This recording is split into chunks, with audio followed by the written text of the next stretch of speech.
Pilares para a pesquisa em psicanálise,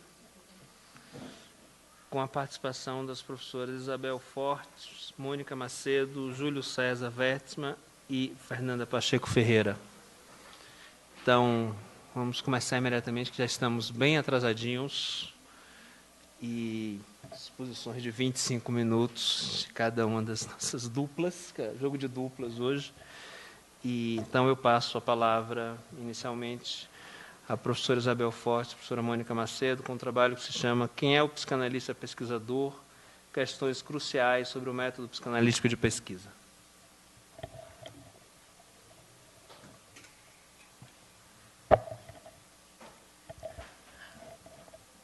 Boa tarde a todo mundo. Bom, o trabalho que a gente fez em conjunto é fruto de várias conversas que eu e a Mônica tivemos, ela em Porto Alegre e eu no Rio, ainda bem que tem o WhatsApp, porque eram conversas, às vezes, de 2 horas, num domingo de manhã. E a ideia que a gente teve, então, é um pouco dar, nessa nossa fala, o tom dessa conversa. É um pouco um compartilhamento de dúvidas, inquietações e tensões que a gente tem com esse trabalho na universidade. Nós duas somos psicanalistas, trabalhamos em clínica há muitos anos e somos também, há alguns anos, professoras de graduação e pós-graduação de universidade.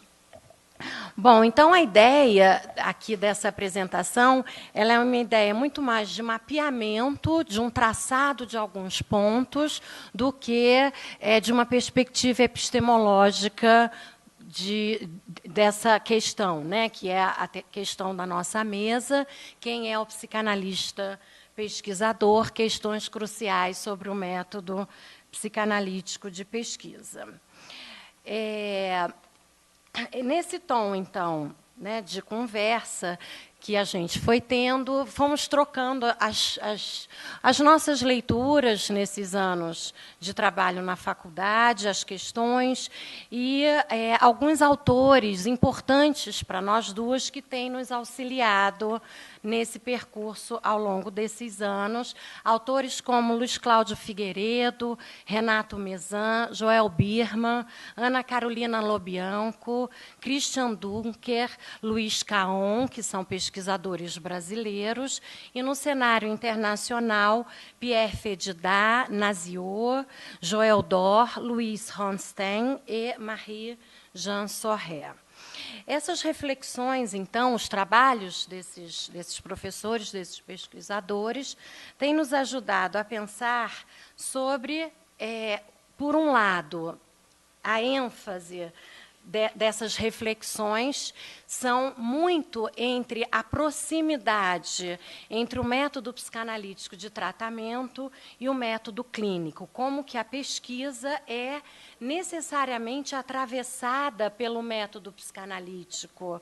É um método freudiano de pesquisa, um método psicanalítico atravessado por noções fundamentais, conceitos fundamentais como transferência, inconsciente, singularidade, interpretação e escuta.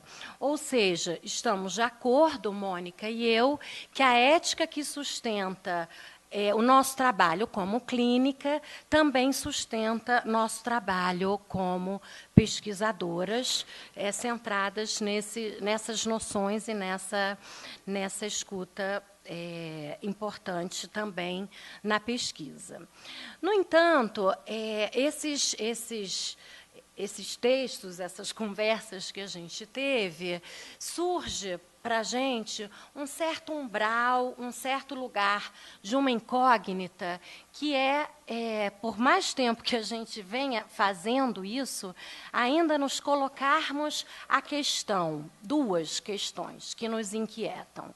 Primeiro, Como fazer pesquisa? Pergunta bem básica, mas que a gente se coloca. Como fazer pesquisa em psicanálise, principalmente quando essa pesquisa tem o enfoque de pesquisa empírica? Segundo, quais seriam as diferenças entre o método psicanalítico de pesquisa e o método psicanalítico de tratamento?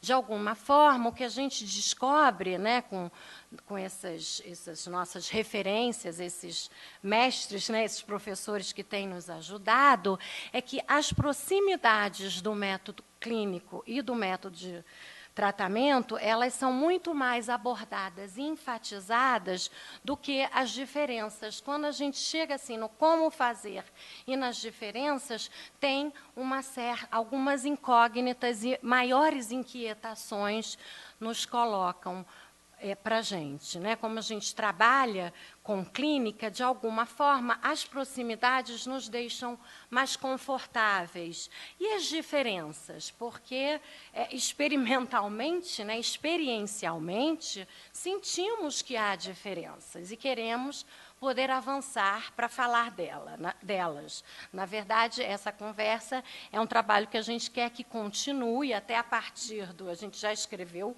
o capítulo, e a partir das falas e das conversas, a gente gostaria muito de avançar, são mais inquietações em relação a esse como fazer. Bom, desse ponto de vista, a gente circunscreveu, então, 4 pontos nessa ideia aí do mapeamento. O primeiro ponto, a relação da psicanálise com a universidade e a construção histórica da figura do psicanalista pesquisador.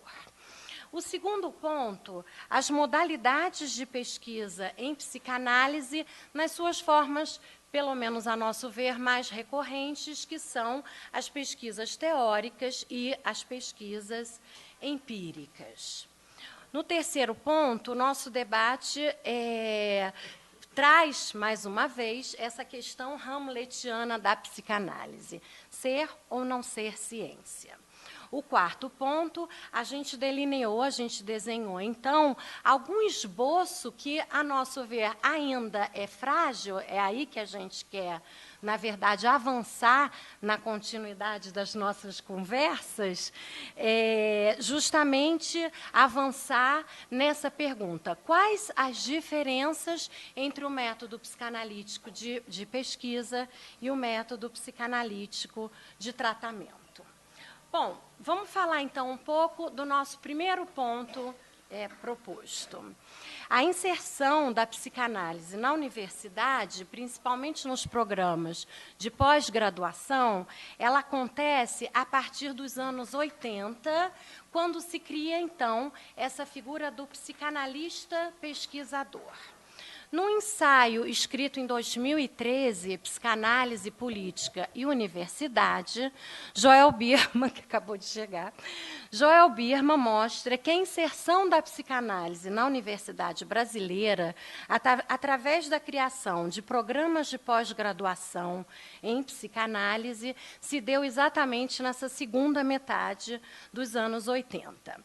Antes dessa época, nos anos 50, 60 e 70, a psicanálise existia mais nos departamentos de medicina, em cursos de psicologia médica, psicossomática e psiquiatria, que visavam formar os médicos, principalmente em relação à dimensão da subjetividade que pudesse aparecer na relação médico-paciente, nas doenças e com os doentes. Essa figura, então, né, o psicanalista pesquisador, é uma figura relativamente recente, né? Nesse momento, quando a psicanálise entra na pós-graduação, uma demarcação importante passou a ser feita. Segundo Birman, essa demarcação aconteceu entre o modo de inserção na psicanálise e a formação dos psicanalistas. A universidade não visava, no início, não visa hoje, formar psicanalistas, mas formar pesquisadores em psicanálise. Está dando certo aqui? Estou te acompanhando. Tá? Então tá. E essa ideia, então, dessa demarcação, né? A psicanálise na universidade não visa a formação de psicanalistas, mas sim pesquisadores em psicanálise. A nosso ver, a gente conhece alguns programas de pós-graduação que tendem a querer que a pós-graduação seja um braço, um galho, uma extensão de uma determinada escola ou sociedade, ou a ênfase de um discurso teórico único que circule nas linhas de pesquisa de psicanálise que hoje estão nos departamentos de psicologia. A nosso ver, essa ideia da psicanálise como um braço, uma extensão de uma formação, empobrece aquilo que a universidade traz de mais fecundo e mais rico, que é justamente a pluralidade do pensamento e a possibilidade rica, como a gente tem visto aqui em várias mesas, de fazer um trabalho interdisciplinar. É claro, né, que estar na universidade implica intenções, angústias e inquietações, mas são exatamente elas que nos fazem querer estar mais na universidade, nos fazem querer avançar na universidade. Uma pergunta que surgiu nas nossas conversas, então, é muito mais num sentido em que a inscrição da psicanálise na universidade mudou e tem mudado o rosto e o perfil do próprio movimento psicanalítico. O que o trabalho e a pesquisa na universidade, como vem repercutindo nas formações dos psicanalistas? Isso é uma pergunta, não é algo que a gente avança, né? Mas, ao concordar que esse braço, a pós-graduação como um braço de uma formação é uma proposta pobre, a gente pode também pensar na outra direção, né? O que o trabalho do psicanalista na universidade mudou, e se mudou, o rosto das formações nas escolas e nas sociedades. Aí o segundo ponto, a Mônica vai falar para vocês. Bom, boa tarde. Então, para aproveitar o tempo, vamos...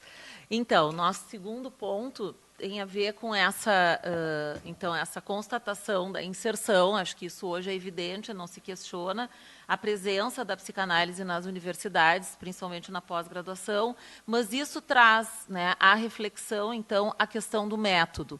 Basicamente, a gente pensou, assim, como um certo desdobramento da questão do método, pensar as modalidades de pesquisa que efetivamente acontecem. Fazendo um rápido parênteses, isso se deu muito também em função da minha inserção em um programa de pós-graduação, que é na PUC do Rio Grande do Sul, onde há uma exigência de que as teses e as dissertações contemplem dados, né? Elas não podem ser produtos teóricos, de reflexão teórica. Então, é necessário que todas elas se desenvolvam em relação a algum dado, sobre um determinado fenômeno. E isso nos fez pensar, então, não é, que como o método psicanalítico de pesquisa e todo o trabalho investigativo que se dá a partir dessa ideia, então, da necessidade de buscar dados, ou seja, estou falando de entrevistas, né, por exemplo, que isso também vai trazendo uma questão da real aplicabilidade do método psicanalítico, no sentido de como produzir conhecimento em psicanálise com um método psicanalítico que nos leva a buscar, então, um outro tipo de informação num outro campo, né, que não necessariamente o da clínica. Isso eu quero deixar bem claro. E aí, né, o que vai entrar, então, nesse desafio do trabalho extraclínico com o método psicanalítico de pesquisa, também eu acho que tem suscitado uma reflexão e acho que um impasse que imagino que todos vocês envolvidos com produção de conhecimento tenham se deparado, que diz respeito a hoje, né, a dificuldade de aceite de artigos de reflexão teórica por revistas qualificadas no campo, a princípio, essencialmente, da psicologia. O que nos leva a uma questão importante, que seria como compartilhar esse conhecimento produzido na academia e, mais ainda, né, qual é o espaço de reconhecimento interpares que se tem quando se fala da pesquisa em psicanálise, ou seja, para quem produzimos o conhecimento na academia. Como também uma reflexão. Nós não temos respostas, como vocês estão vendo, são inquietações que a gente foi trabalhando, né, e tentando ampliar.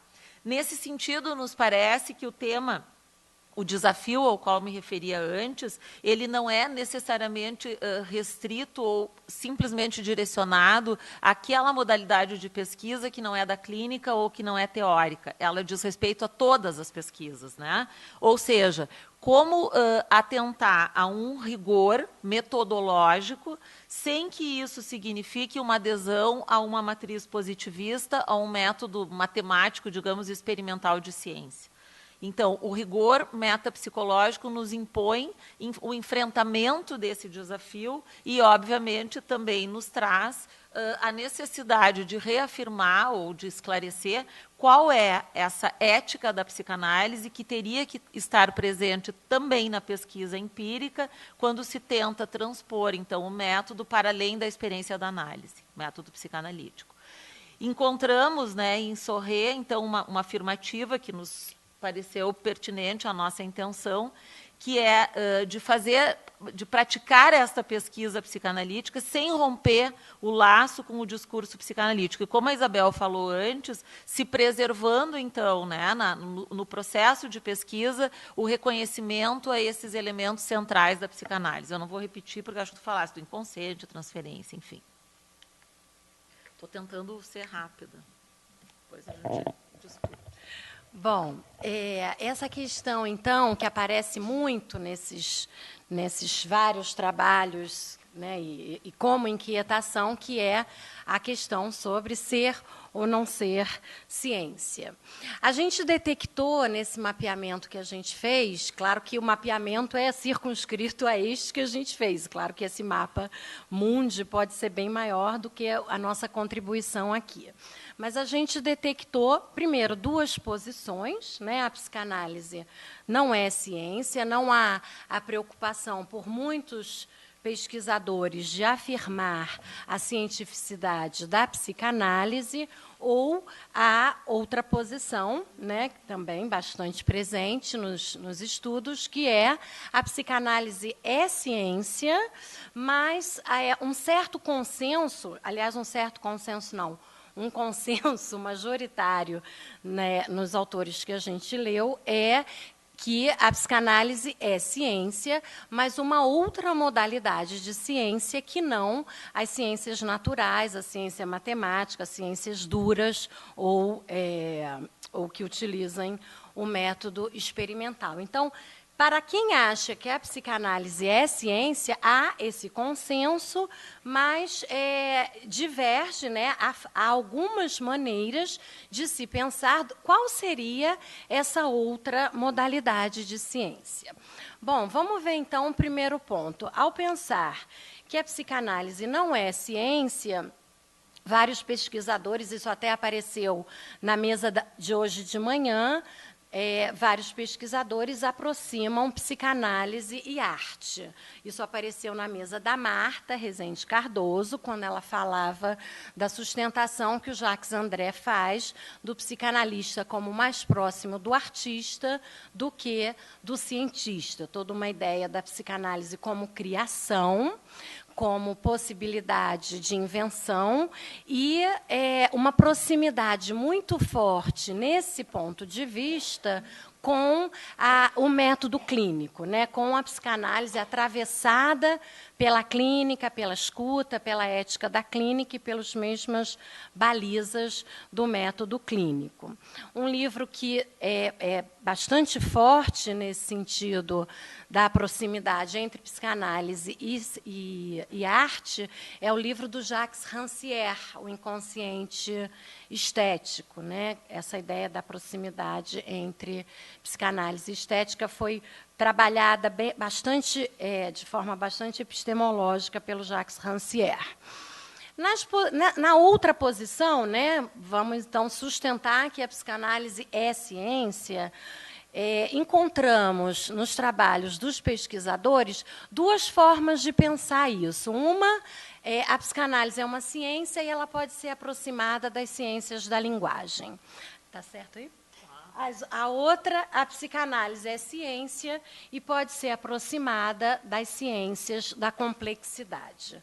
A ideia, então, das ciências da linguagem, o Milner, no livro A Obra Clara, ele coloca como...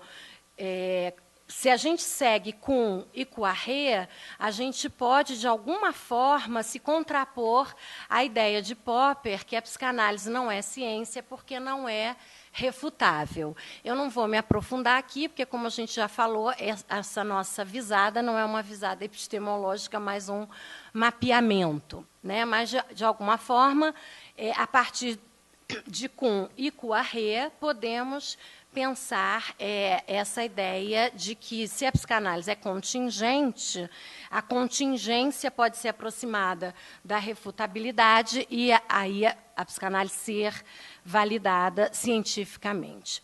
A ideia da psicanálise como uma ciência da linguagem, a partir também de Kuhn, né, da noção de paradigma, e a partir de Paul Ricoeur, a ideia de que dar sentido, atribuir sentido, interpretar, também pode ser científico, né? Há a ciência do atribuir sentido e do interpretar. A ideia da ciência da complexidade, a partir dos trabalhos de Stanger, Ilia Prigogine, Jacques Monod, Bruno Latour, você pode, quer dizer, né, as pessoas que seguem essa linha de defender que a psicanálise é uma outra modalidade de ciência, podem defender muito bem a partir da ideia da noção de paradigma no Kuhn e a ideia, então, de inserir a psicanálise numa perspectiva das ciências da complexidade. Aí, o último e quarto ponto, a Mônica vai falar para vocês. Pô, já tem 5 minutos para terminar, vamos lá, rapidinho. Né? Eu já nem tenho mais 5, né, Eduardo? Não, tem 7. Bom, então, toda a nossa discussão nesse período, como a Isabel falou, a gente tem tentado, né, construir um certo esboço que nos oriente um pouco na reflexão sobre o que a gente conseguiria identificar como uma espécie de diferença entre o método psicanalítico de pesquisa e o método psicanalítico de tratamento. Encontramos em Duncker, né, uma citação onde se reforça essa possibilidade da ligação entre as duas digamos assim, né, duas condições do método no tratamento e na investigação, marcando a sua mútua, então, utilidade, tanto prática quanto teórica. Mas o que a gente observa, né, que mesmo que se pense num primeiro momento em demarcar algumas diferenças, os pontos comuns, eles estão ancorados naquilo que eu falei antes, nesse reconhecimento da ética e principalmente na forma do processo de investigação, digamos, né? Então, eu trago uma contribuição do Luiz Horsten, que é um psicanalista argentino, onde ele faz uma diferenciação importante entre programa e estratégia, né? Quando ele vai falando que um programa é aquilo que põe em prática um saber a priori, né, e que, independente do campo onde se busque uma determinada investigação, estão pré-determinadas as etapas, né, e a forma disso acontecer. Enquanto que a estratégia, a modalidade de uma estratégia, pressupõe sempre o devir, ou seja, é algo que está em aberto e vai levar em consideração o a posteriori. né? Tem uma outra dinâmica aqui. E, nesse sentido, então, né, é evidente, mesmo que haja alguma dificuldade de demarcar as diferenças entre a pesquisa, né, e a prática clínica, a necessidade de que isso se dê sem uma interpretação a priori. Pensamos também que o método psicanalítico de tratamento, ele se dá num campo onde se supõe um acolhimento à demanda que é endereçada pela transferência à escuta do analista, né? Ou seja, a partir de uma questão que é engendrada do sujeito sobre si mesmo. Enquanto o método psicanalítico na pesquisa fala de uma investigação a ser empreendida, onde a questão, o fenômeno, a inquietação, ela passa muito, né, pelo desejo do psicanalista pesquisador. Em Porto Alegre tem um pesquisador que já está fora da universidade há um tempo, até porque é uma pessoa que tem uma idade bastante avançada hoje em dia, que se chama Luiz Caon. Acho que já se aposentou, né, na universidade há bastante tempo, e ele faz uma aproximação para discutir essa questão das diferenças, então, da situação psicanalítica como tratamento e da situação psicanalítica como pesquisa. São aquelas siglas que ele usa, e ele toma como eixo para marcar essa diferença exatamente a transferência. Mais especificamente, estou terminando, o tema do destino dado à transferência, enquanto numa análise, né, isso alude à dissolução, na questão da transferência, que fomenta, então, né, a situação psicanalítica de pesquisa, ela passa a ser instrumentalizada na produção de um texto metapsicológico. E aqui, obviamente, eu teria mais coisas para falar, mas esse texto tem a ver com um modelo de ensaio proposto por Adorno, onde se inclui o autor e onde se situa, né, essa possibilidade criativa, né, e criadora da investigação. Ou seja, o ensaio aqui fica como esse recurso que faz a produção do conhecimento circular entre os pares.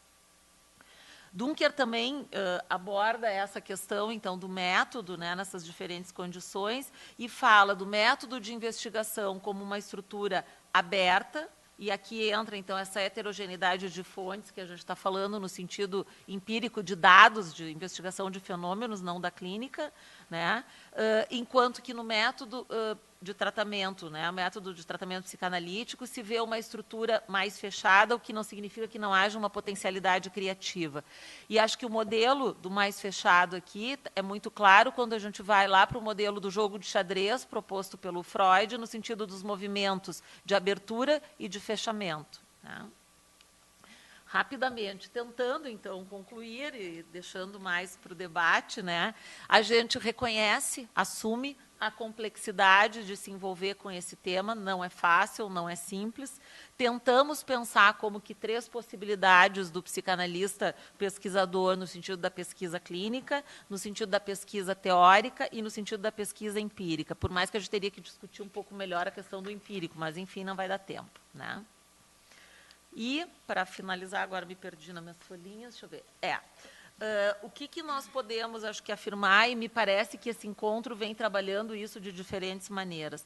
Não é possível fazer uma leitura ingênua sobre os riscos que se tem, obviamente, quando se pensa a psicanálise dentro da universidade, mas eu ousaria dizer que os riscos se dão na presença da psicanálise em qualquer instituição. Não é uma exclusividade da universidade, qualquer instituição traz isso, né? E, obviamente, existe uma tensão permanente na universidade que trata de não ceder a esse modelo de cientificismo, ou seja, não fazer concessões que levem à perda do vigor dessa discursividade da psicanálise, mas também não é possível, acho que nós temos que falar mais sobre isso, né? Não é possível ignorar, de uma certa maneira, a lógica universitária, na medida em que ela também nos impõe determinadas regras do jogo, né? E se a gente está dentro da universidade, a princípio, a gente tem alguma motivação para jogar, pelo menos, né, uma parte desse jogo. Eu deixaria para a gente pensar, e depois, quem sabe, se for do interesse, a gente conversar um pouquinho mais, como a definição de ciência hoje, retomando um pouquinho do que a Isabel falou, está pautada também por alguns elementos que nos levam a pensar muito mais numa tecnociências, né? Que é a qualidade de revista, a quantidade de financiamentos, como se obtém, como se mantém os financiamentos, o impacto de citações, o famoso fator H. Então, como é que nós, psicanalistas pesquisadores, pesquisadores nos colocamos diante desse cenário, é o cenário da universidade, sem que isso signifique ceder, então, a esse modelo de cientificismo. Acho que era isso.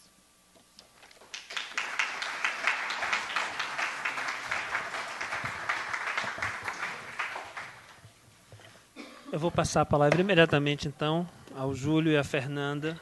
Mônica, você passa para mim? Peraí,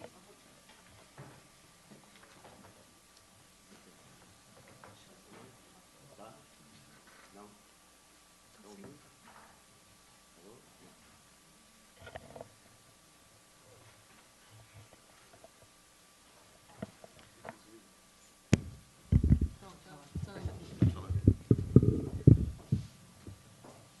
Tem um dos temas que eu vou falar sobre compulsão e meus obsessivos, eu vou pegar o cronômetro aqui, exatamente para não me perder no tempo, bem consonante com o que eu vou falar. Né? Bem, eu e a Fernanda somos pesquisadores, né, do NEPEC, né, que é um núcleo de estudos em psicanálise clínica da contemporaneidade, e foi excelente. Assim, é difícil falar depois dessa excelente apresentação, né, da Bel e da Mônica, e a gente não combinou, mas nessas 3 modalidades de pesquisa que foi colocado no slide, uma delas era pesquisa clínica, né? Então, exatamente, a gente vai continuar a partir daí. A gente quer discutir hoje, a gente vai apresentar o que a gente faz enquanto pesquisa clínica, e para ilustrar isso, a Fernanda vai, a minha primeira parte da apresentação vai ser colocar alguns princípios do tipo de metodologia que a gente utiliza, né, no trabalho de pesquisa clínica, e a gente vai se arriscar um pouquinho mais de apresentar alguns dados clínicos dessa pesquisa para dar vivacidade e frescor, né, e não ficar só numa discussão muito abstrata aqui. Né. O nome do método que a gente teve que dar um nome, né, é uma pesquisa que tem, é uma metodologia que tem interlocução com metodologia qualitativa de pesquisa, tem uma certa relação, embora a presença da psicanálise ela modifica vários pressupostos da pesquisa qualitativa, mas ela está em íntima interlocução com um tipo de metodologia qualitativa chamada de estudo de caso. Né? Estudo de caso não é privilégio da psicanálise, ela é muito anterior, é um tipo de metodologia das ciências humanas, e cada termo dessa nomenclatura mereceria um comentário, mas não vai dar tempo de fazer isso. O nome da nossa metodologia é Estudo Comparativo de Casos Clínicos Múltiplos. Né? A gente faz isso, a gente utiliza essa metodologia desde 2002, portanto, 15 anos que a gente vem utilizando essa metodologia, e essa é a terceira pesquisa que a gente, né, em que a gente trabalha dessa maneira que eu vou apresentar aqui para vocês. Né? Então, a gente só mostrando alguns artigos que a gente escreveu sobre a metodologia, mas eu vou, então, trazer, né, comentando, pontos centrais dessa metodologia para a gente poder discutir. Né? Em primeiro lugar, é uma pesquisa que, de fato, é interna à psicanálise. A gente discutiu muito a relação da psicanálise com outros campos, né, com a interdisciplinaridade. Claro que a interdisciplinaridade é muito importante, né, no sentido de dar frescor e de dar, né, uma série de elementos que estão pouco desenvolvidos pela psicanálise, que a gente estuda, etc. Mas o objetivo da pesquisa é a motivação e as hipóteses têm que estar dirigidas à problematização de algum campo teórico da psicanálise. Né? É o campo teórico da psicanálise que a gente está interrogando nesse campo de pesquisa clínica que a gente está fazendo. Né? Em segundo lugar, ele é um tipo de pesquisa cujo objeto, né, fundamental é inexoravelmente construído em torno de atendimentos clínicos oferecidos a sujeitos relacionados ao objetivo de pesquisa. Então, isso é uma coisa que, quando a gente apresenta, as pessoas, às vezes, ficam meio arrepiadas, né? É diferente da clínica, e aí eu vou tentar dialogar com o trabalho anterior. Né? Tem alguma peculiaridade da clínica da universidade, a gente tem a possibilidade de... Né, por exemplo, agora a gente está trabalhando com um paciente que tem queixas de compulsão. Então, a gente está atendendo várias pessoas, a gente vai trazer dados clínicos a esse respeito, né? Mas a gente utiliza um determinado filtro que tem a ver com uma certa descrição que o próprio sujeito dá de si mesmo. E essas pessoas, por a gente estar na universidade, num hospital universitário também, né, que é o Instituto de Psiquiatria, a gente tem uma certa facilidade de que essas pessoas que têm esse tipo de queixa cheguem a nós com um número razoável, né, de ocorrência. Então, não é uma metodologia, isso que eu vou apresentar, não é uma metodologia para estudo teórico, né? A gente então, também é outro, né? Pode ter relação, né, com contribuição, mas não é eminentemente o foco desse tipo de metodologia, não é o foco de pesquisa teórica, né? Digo. Tá. É verdade, eu não falei nada. Eu fui passando aqui. Você foi fazendo, então faz isso, que eu sou meio distraído, né? Então, eu vou falando, vou me esquecendo, isso é uma característica que não tem como tirar de mim mesmo, né? Não tem como mudar sem esse ponto. Então, quer dizer, os atendimentos psicanalíticos que vão constituir o material da pesquisa, eles devem se dar da maneira mais naturalística possível. Esse conceito de pesquisa naturalística, ele é fundamental em metodologia qualitativa de pesquisa, né? Ou seja, é um tipo de pesquisa que não é um experimento, não é um ambiente artificial, né, em que a gente cria, por exemplo, eu sempre, quando dou aula para alunos de medicina, fazendo essa diferença, por exemplo, ensaio clínico controlado com medicamento. Cria-se, por exemplo, um estudo duplo cego que na clínica não existe, só existe na pesquisa, né? O paciente não sabe o que ele está tomando, o médico não sabe o que está dando, só um terceiro é que vai saber. Isso não existe na vida diária, né? E o estudo naturalístico é o estudo que se dá, né, o objeto da pesquisa se dá o mais próximo possível do ambiente natural dos sujeitos, né? E no campo da psicanálise, principalmente, né, cada tratamento ele vai ser diferente um do outro, né? Não tem nenhum protocolo rígido de como vai se dar esse tratamento na pesquisa, de acordo com as necessidades de cada sujeito ao longo do seu percurso de tratamento, né? Também essa máxima freudiana de pesquisa e tratamento estarem articulados é uma coisa que não pode ser desrespeitada. Muitas vezes, o objetivo da pesquisa ele se conflitua com o objetivo do tratamento. A gente acabou a verba, se desfez pesquisa, né? A gente tem problema na universidade, isso não importa, né? A relevância do tratamento ele ultrapassa a relevância da pesquisa. Se houver conflito entre essas duas dimensões, a dimensão clínica ela tem prioridade sobre a dimensão da pesquisa quando isso ocorre, né? Eventualmente, isso nunca aconteceu, né, desse jeito com a gente, até agora, né? Os analistas, né, uma equipe de pesquisa, né? A gente tem um número razoável, uma equipe de pesquisa que gira em torno de 20 pessoas, né? E tem um número grande de analistas atendendo essa clientela que nos procura, né? E a gente acha isso muito importante, primeiro, porque a gente pode discutir, né, essa clínica, ela não é a clínica desses psicanalistas que estão atendendo, né? Isso é uma coisa que a gente discute muito. É uma clínica partilhada, é uma clínica cuja responsabilidade por ela é pela equipe de pesquisa. E isso, inclusive, permite que a gente, a sincronicidade desses atendimentos, permite que a gente discuta, inclusive, qual é a influência de um atendimento sobre o outro, da visão que a gente tem de um caso, como é que isso interfere no atendimento do outro caso. A gente pode discutir determinadas coisas que, em outras práticas clínicas, isso não fica tão evidente, embora é claro que isso acontece com qualquer psicanalista, né? É uma amostra, como eu falei para vocês, a gente seleciona um perfil, um tipo de questão. A gente atendeu, por exemplo, pacientes que têm o diagnóstico de fobia social, pacientes que se dizem envergonhados, pacientes que não, durante uma certa época, né? Então, a gente tem esse tipo de filtro, a gente tem uma amostra proposital, a gente não recebe qualquer pessoa, a gente tem um critério de inclusão nessa pesquisa.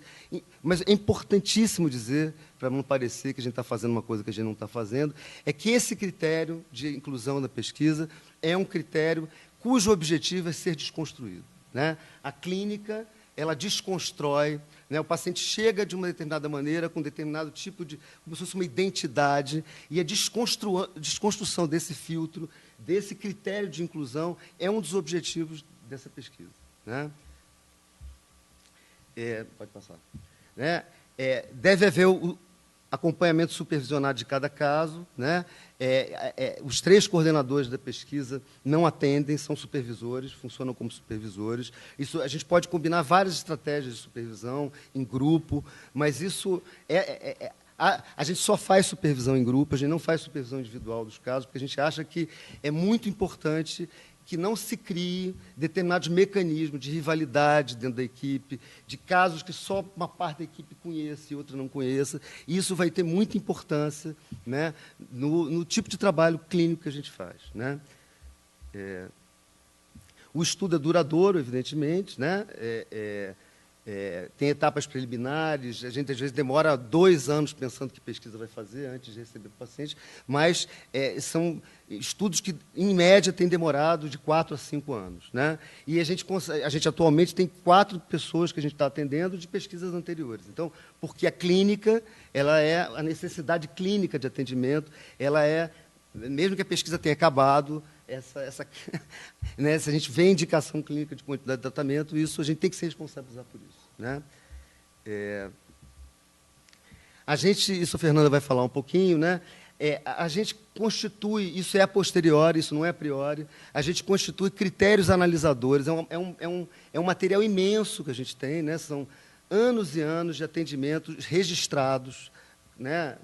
As pessoas registram o atendimento, a gente discute, a gente tem Dropbox, a gente tem um lugar onde se registra o material da pesquisa, mas a gente tenta criar, a posteriori, critérios analisadores. A primeira pesquisa, por exemplo, que a gente estava fazendo, né, uma amostra de pessoas que têm lúpus eritematoso sistêmico e pacientes melancólicos que eram encaminhados do IPUB, né, nossos critérios analisadores dessa clínica era a relação com o tempo, a relação transferencial e a relação Cristiano com o corpo, né? Então, cada pesquisa vai suscitar um tipo de critério, né, analisador, né? A gente está construindo isso nessa pesquisa agora. E, por último, e é isso que a gente está tentando fazer aqui, em pequena parte, mas que a gente faz isso com uma certa frequência, o material deve ser apresentado e discutido regularmente nos diversos períodos de investigação, com psicanalistas não comprometidos com as hipóteses e referenciados dos pesquisadores. Isso é uma coisa, para a gente, fundamental. A gente tem, frequentemente, ao longo desses 15 anos, reunido pessoas que não têm nada a ver com a pesquisa, que a gente respeita em termos de... que a gente acha que tem uma certa interlocução do ponto de vista clínico e que não tem nenhum compromisso com a nossa visão a respeito do que a gente está fazendo. E isso tem sido fundamental, né, para a gente. Então, o que a gente quer apresentar agora, a Fernanda vai apresentar um pouco algumas características dessa pesquisa que a gente está fazendo agora, e vocês dizem se vocês reconhecem a psicanálise nisso ou não.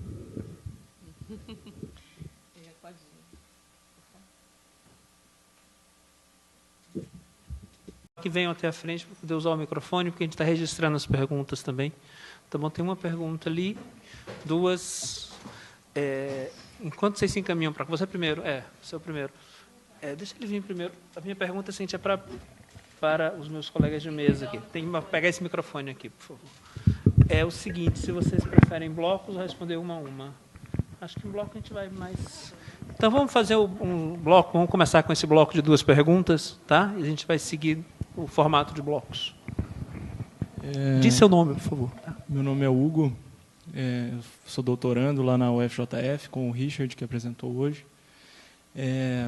Eu queria parabenizar, eu amei essa mesa, né, a parte, né, epistemológica, a parte prática, porque, assim, a minha pergunta, na verdade, é um comentário, não é uma pergunta, né, para vocês dois, Júlio e Fernanda.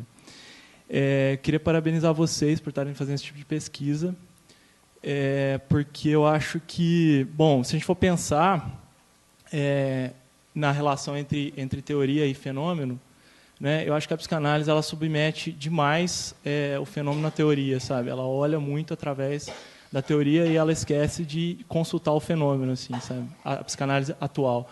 Eu acho que a psicanálise, nos seus primórdios, ela fazia muito estudo clínico e ela tentava de certa forma, universalizar pelo menos para uma categoria, né, psicopatológica, por exemplo, né, houve tentativas, né, na época do Freud, dos seus contemporâneos, de buscar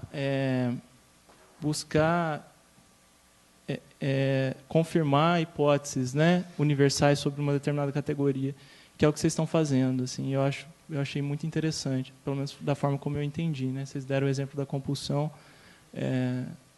Enfim, eu acho isso muito importante, essa pesquisa empírica e essa tentativa de, bom, com certeza, né, as coisas são singulares, né, mas se a gente não for tentar buscar algum tipo de universalidade, eu acho que esteriliza assim, a psicanálise. Assim. Enfim, eu achei... E com relação a vocês duas, Mônica e Isabel, eu queria... Vocês trouxeram as comparações vocês estavam discutindo a questão da cientificidade, né, e outros modelos de ciência para a psicanálise. Eu queria que vocês comentassem, talvez, assim, a possibilidade da psicanálise ser uma ciência, ter os parâmetros de uma ciência historiográfica, talvez, assim, né, no sentido de que ela faz, ela busca afirmar coisas retroativamente, assim, né, ela não tem um controle de variáveis e tal, assim como a história. Né? Talvez, não sei se vocês pensaram já sobre isso, mas se não pensaram, tudo bem. É só comentar. Uma segunda pergunta.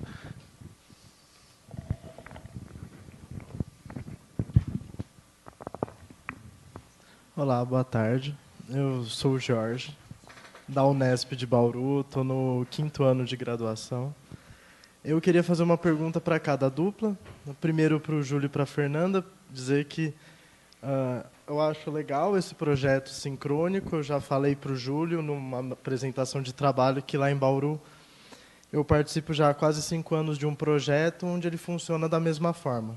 E ele articula a graduação, a pós-graduação e funciona o estágio também como um projeto de extensão.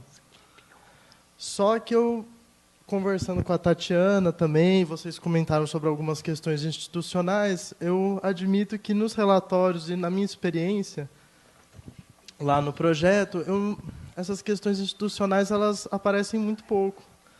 Eu não sei se é porque a gente tem alguma coisa a ver com o manejo que acaba se dando numa perspectiva mais lacaniana. Eu gostaria que talvez vocês pudessem falar de como que vocês conduzem os casos, como vocês entendem a condição da clínica, né, não do caso, para que isso seja uma coisa que fica aparecendo, porque na apresentação de trabalho isso também se fez presente, essa ciclicidade de a cada 2 anos, que vocês não comentaram, mas que tem, né, de um período dos casos. Gostaria que vocês pudessem falar um pouco disso, que me deixou curioso. E para a Mônica e para a Isabel, que eu achei curioso, vocês, acredito que sejam categorias que vocês criaram, do empírico, do clínico e do teórico. Só que ontem, né, com a mesa da Simone, uma coisa que ficou muito forte para mim, né, é como que interrogado e interrogando, né, às vezes eu interrogando vocês, mas também eu sou interrogado pela minha pergunta, isso tem alguma coisa de uma dimensão que une esses 3.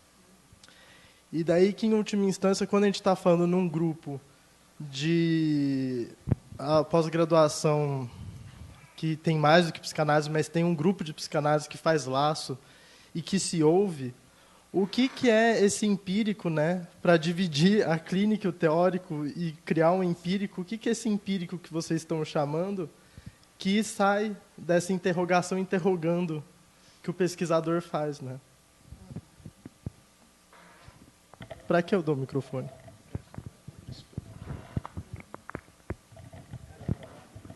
Vamos responder essas duas e a gente faz um segundo bloco, tá? Quem quer começar a responder? Esquerda ou direita?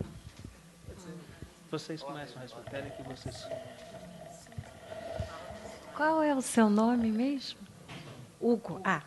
Bom, Hugo, na verdade, a gente quer só agradecer essa sua ideia do método, da ideia de uma modalidade de ciência historiográfica. Eu não conheço, né, eu sei que é o trabalho que o Richard faz há anos, mas essas modalidades que a gente chegou foi dentro desse escopo dos pesquisadores que têm nos sido as nossas referências teóricas nas pesquisas, mas a nossa ideia é de ampliar o nosso mapa. Certamente não são só essas modalidades que a gente falou aqui que validam essa posição da psicanálise como ciência. Além da historiográfica, deve ter N outras que a gente não conhece, né? Mas aqui a gente chegou na questão da linguagem e da complexidade.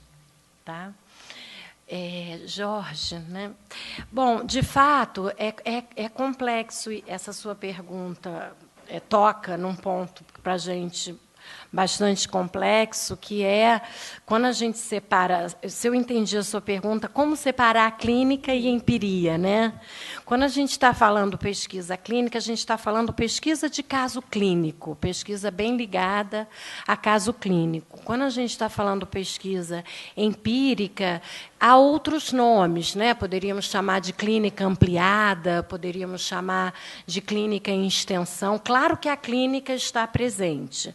Esse nome que a gente usa, pesquisa empírica, é um nome, como é que se fala, oficial, né? Da CAPES, do CNPq, né?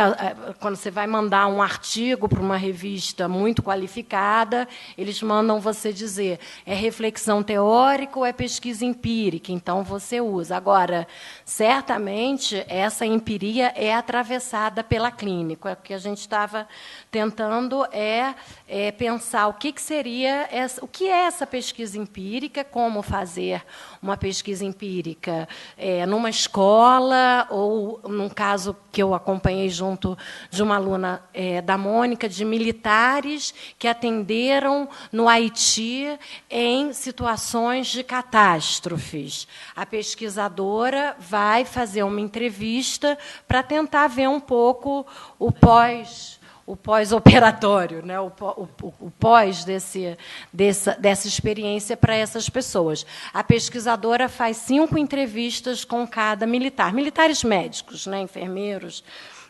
psiquiatras, cirurgiões, endocrinologistas. Essas 5 entrevistas feitas pela pesquisadora são empíricas ou clínicas?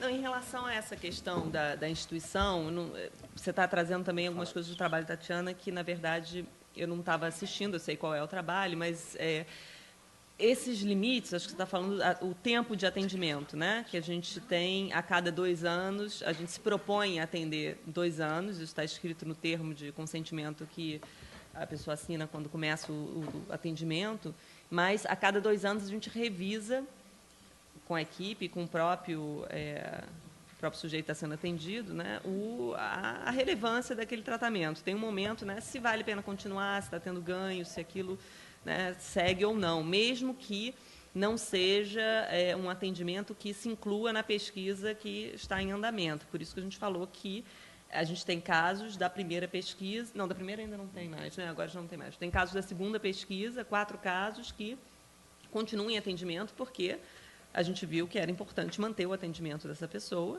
e ela não está incluída na pesquisa. Mas, ao mesmo tempo, esse dispositivo ele não é muito diferente do dispositivo do atendimento ambulatorial no serviço público, né, em que tem muita rotatividade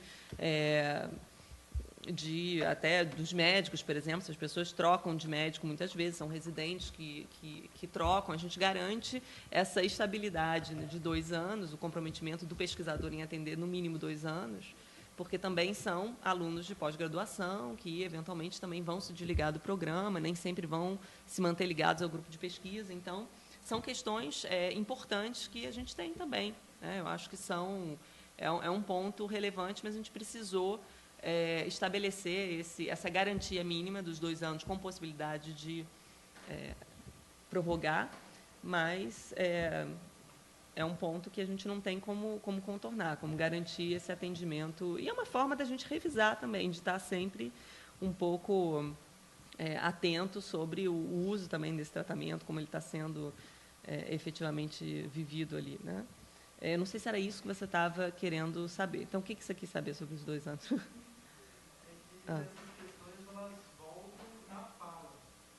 Sim.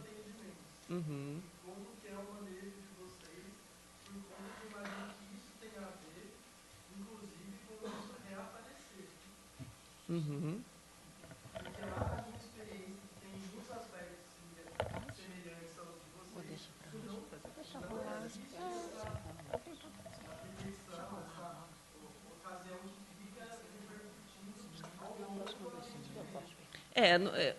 Enfim, isso varia muito, né? Não repercute com toda essa intensidade em todos os atendimentos, não, e nem é o tempo todo, mas isso está presente. Não é essa... Não, pode falar. Pode falar. Bem, claro, ele que manda. Não, Marta, desculpa, é só por causa do microfone que a gente está registrando.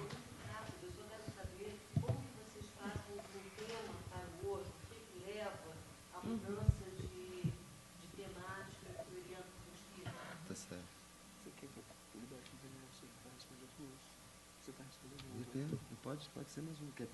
Porque Daniel tem escrito, está esperando. Daniel, você quer me fazer sua pergunta, que a gente faz um segundo bloco já respondendo?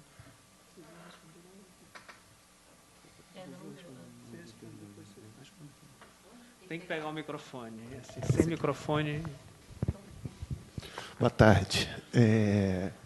Não, a minha pergunta vai muito provocada por uma pequena passagem da fala do Júlio, mas, enfim, eu acho que pode ser que também suscite alguma coisa para Isabel e Mônica, na medida em que tem alguma coisa a ver com o problema da empiria, né, que vocês estavam discutindo. O raciocínio é mais ou menos o seguinte: você colocou que é importante para vocês, na pesquisa de vocês, afirmar uma espécie de estatuto naturalista da pesquisa, certo? Veja se eu entendi errado. Sobretudo numa oposição, né, com uma espécie de experimentalismo, se a gente quisesse dizer assim, certo? E aí você me lembrou, quando você fez essa oposição, de um livro que a gente estava até falando nele outro dia aqui, que é O Coração e a Razão, do Chertok e da Stangers, no qual eles vão fazer... tem uma passagem, na hora que eles estão lá contando a história do Mesmer e tudo mais, na qual essa distinção é extremamente importante, né? A comissão lá, real, ela se divide em duas, e essa divisão acaba respeitando exatamente essa oposição, né? E eles vão marcar, os autores vão marcar que os resultados da comissão, ou de alguém da comissão, não estou me lembrando agora dos nomes, enfim, que pendiam mais para o lado do naturalismo, esses resultados eles abriam certas brechas, eles deixavam certos buracos abertos, né, para dizer que, de repente, havia alguma coisa de fato acontecendo lá, né, nas sessões do Mesmer. Enquanto que o pessoal do experimentalismo, em coisas controladas de laboratório, etc., e tal, chegava à conclusão de que aquilo era bobagem, fantasia, etc., etc., né? Aí eu fiquei aqui pensando, né, e a pergunta que me veio na cabeça, na verdade, foi a seguinte: quando a gente fala, né, desse método da psicanálise, ou dessa forma de trabalhar que vem da clínica da psicanálise, com associação livre e escuta flutuante, né, isso é um naturalismo? Se a gente colocar na oposição, né, entre experimentalismo e naturalismo, eu acho que a gente penderia um pouco mais para o lado do naturalismo. Agora, ao mesmo tempo, não tem a situação clínica da psicanálise não tem nada de natural, né? Ela é absolutamente artificial. E aí essas coisas ficaram meio rodando na minha cabeça, né, no sentido de entender exatamente qual é a empiria que a gente faz na clínica e enfim, o que a gente poderia fazer a partir disso na pesquisa, né? Então, era esse meu comentário. Eu queria que vocês falassem um pouquinho. Então, é com vocês, pessoas. Eu vou começar por essa última, que está mais fresca na minha cabeça, né, Daniel? Assim, muito boa pergunta, e eu acho que vai permitir que a gente faça. Eu não saberia te dizer, o naturalismo, a palavra naturalismo, ela se presta a um conjunto muito amplo de significados que fogem, né? Eu estava me referindo aqui a uma modalidade de pesquisa no campo, né, da pesquisa qualitativa, chamada pesquisa naturalística. Eu não estava me referindo ao naturalismo enquanto concepção, né, relacionada com a dimensão dos fatos e Não era disso que eu estava me referindo. Quer dizer, a pesquisa naturalística, considerada pesquisa naturalística, diferente da pesquisa experimental, é uma pesquisa a mais próxima possível do contexto natural, né? Onde se dá aquele objeto de estudo, do contexto natural, que existe uma impossibilidade de ser naturalístico, né? O próprio reducionismo da pesquisa, reducionismo metodológico de qualquer pesquisa, implica em que, né, tem alguma coisa. Essa clínica que a gente faz é uma clínica que ela se aproxima de uma clínica realizada no ambulatório do lugar onde a gente trabalha, que é o IPUB.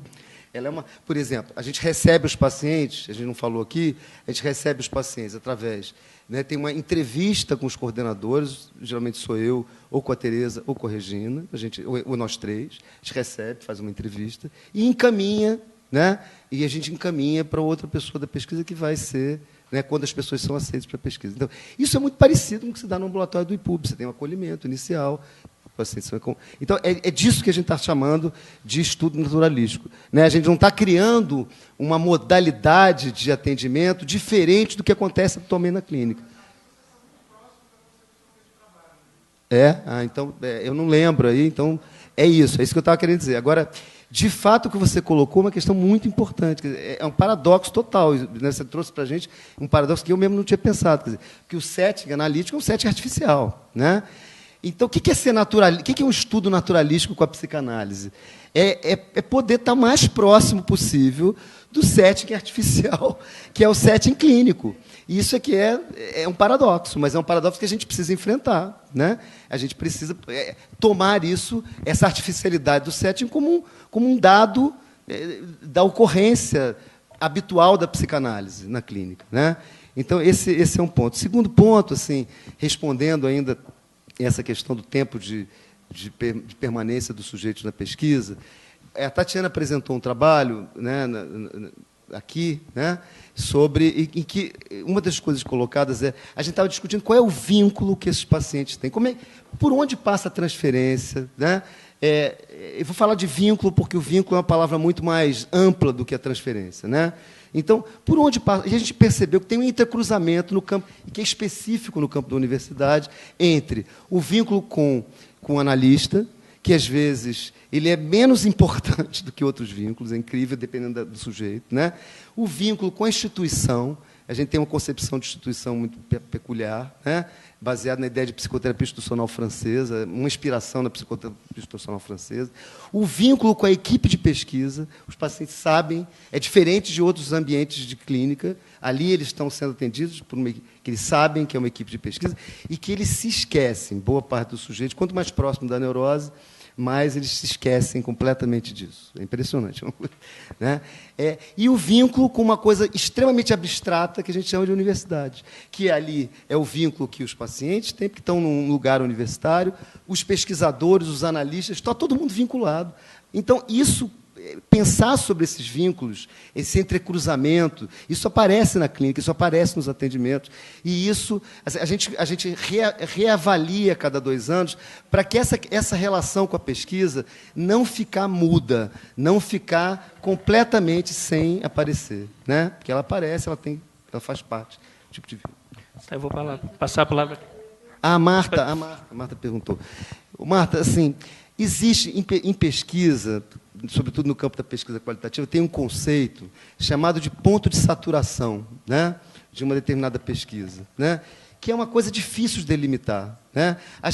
Essa pesquisa anterior durou 5 anos. A gente estava 5 anos atendendo essas pessoas que tinham diagnóstico de fobia social, os pacientes. Tem pacientes, inclusive, já estão há 7, 8 anos sendo que são remanescentes. Tem alguma coisa que tem um ponto de... O nosso interesse muda, a escolha do tema. A escolha do tema, por exemplo, vou passar da primeira para a segunda pesquisa. Como é que foi a escolha do tema? A gente atendeu pacientes melancólicos encaminhados pelo ambulatório do IPUB e atendia pacientes lúpicos encaminhados pelo Hospital Universitário da UFRJ, né? Eram mais ou menos 11 sujeitos atendidos durante muitos anos. Uma questão que sobressaiu nessa clínica era a questão da vergonha. A vergonha a gente estudou muito, a gente estava em contato com a Marie-Claude Lambotte, uma psicanalista francesa que trabalha com melancolia, vertente lacaniana, e a gente estava muito discutindo com ela. E essa questão da vergonha, e o Freud, no Luto e Melancolia, diz que um dos enigmas da clínica da melancolia é que o melancólico é capaz de afirmar as piores coisas de si mesmo sem sentir nenhuma vergonha, né? E a gente começou, esse tema da vergonha começou a aparecer. Então, que tipo de, né, como é que a gente, que tipo de sujeito, como é que a gente vai começar a atender pessoas cuja queixa gravite em torno da vergonha? A gente pensou nesse filtro de pessoas que têm diagnóstico de fobia social, por estar no hospital universitário, por ser isso mais fácil. Então, a escolha do tema passa muito pelos desafios clínicos, a questão da compulsão do ato, né? Por exemplo, tinha uma paciente da pesquisa anterior que arrancava todas as sobrancelhas. E era o único segredo. Esses pacientes com fobia social são pacientes que não têm segredos, eles se sentem transparentes em relação ao outro, materno, principalmente. É uma pessoa que dormia, né? Não vou dar detalhes, mas assim, essa questão da compulsão começou a aparecer do ato impulsivo e compulsivo, a inibição, o ato começou a aparecer nessa pesquisa, então a gente mudou é assim, desse jeito. Mônica.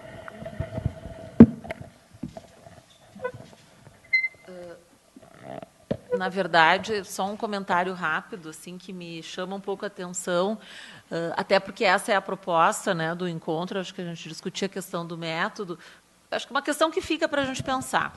Quantas e quantas vezes a gente se vê elaborando um projeto, seja para um edital, ou seja de tese ou de dissertação, e tendo que justificar muito o método, né? E quando a gente pega um estudo quantitativo, ou, enfim, com uma outra orientação, é praticamente um parágrafo e deu, né? Não precisa se explicar muito, como se já tivesse ali um reconhecimento, enfim, do valor, né, e do que está posto. Então, eu fico pensando que um espaço como esse é fundamental, obviamente, né, de discussão, para que a gente também possa refletir um pouco o quanto, muitas vezes, a dificuldade dessa diversidade, e reforço isso que a Isabel falou, o empírico que a gente está nomeando ali seria o extraclínico, né, o que se faz num campo de entrevista, quanto, muitas vezes, também dentro da nossa comunidade de psicanalistas, pesquisadores, existe uma dificuldade, né, de olhar para essa pluralidade de pesquisa e, mesmo que não seja o que eu faço, ou como eu me coloco, ou no que eu acredito, poder reconhecer que é, sim, né, acho que um esforço da inserção da psicanálise dentro da universidade e que, sem dúvida, é uma tentativa de encontrar um caminho político possível, né? Bom, sim, no bom sentido da política, né? Político possível de reconhecimento disso que a gente acredita que realmente possa contribuir no cenário de produção do conhecimento, né? Então, acho que é um desafio nesse sentido, mas, às vezes, também está muito entre nós. Eu já recebi avaliações de artigos, né, de colegas, eu sabia que era um colega que tinha lido, a gente comentava isso hoje, onde a crítica é por que não tal autor, ou por que não um autor da psicanálise. Bom, mas que é de uma leitura completamente diferente daquilo que está posto ali. Então, eu acho que fica como uma questão para a gente refletir também, né, essa questão entre nós, senão também fica nós e eles, né? Gente, a gente vai precisar encerrar a mesa, porque nós já compensamos o atraso inicial, já nos atrasamos um pouco mais, e a gente tem a conferência do Joel. Então, a gente vai fazer um intervalo de 15 minutos, volta... Não pode 15, 5, 10 minutos. Então, a gente retoma impreterivelmente às 4 horas para a conferência do Joel. Obrigado.